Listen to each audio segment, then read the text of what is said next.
sure that you have a will in place ready for when the worst does eventually happen. Of course, we can't predict when that will or won't be.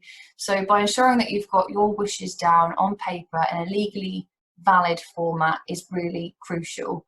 It's also really important that you do it not only for yourself, but for your family and your loved ones who will be going through an emotionally difficult time when you do eventually pass away. So if you can lighten the administrative burden just a little bit by ensuring that your wishes are down on paper, everything is set out and as straightforward to deal with as possible, then you're helping not only yourself, but the people around you.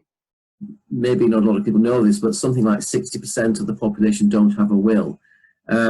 And as we're going to discuss a bit later on, the consequences of not having a will, or a valid one, can be very, very significant. The emotional burden, but also the legal and cost implications can be very significant indeed if we're not getting this right. Things that you should consider before you go to visit your lawyer to make your will. I always say that you should be thinking about the worst case scenario. So for many of us, it's quite easy to think that you might like to leave things straight to your spouse and then down to your children if that's what your family dynamic is. But things don't always turn out that way. Things sometimes unfortunately take a turn for the worse in the most unexpected ways. So if you are able to imagine the worst case scenario and what you would want to happen to your estate in that scenario, then again, you're catering for all potential eventualities and making things as easy as possible for those that are left when you do eventually pass away. It's a horrible topic. It really is not a nice topic, and it's unfortunately you do have to think about these things, but it's important that you do so because it makes things an awful lot easier for everyone further down the line.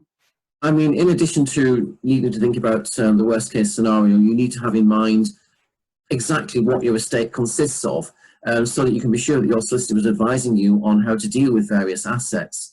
And an example might be that something that isn't necessarily considered as being part of an estate is, for example, a death in service benefit or a pension benefit, pension death benefit. These need to be properly dealt with and their destination assessed. I shudder to have to tell you this, but the number of occasions on which I've seen a client whose death in service benefit nomination is still in favour of his former wife is too many to count.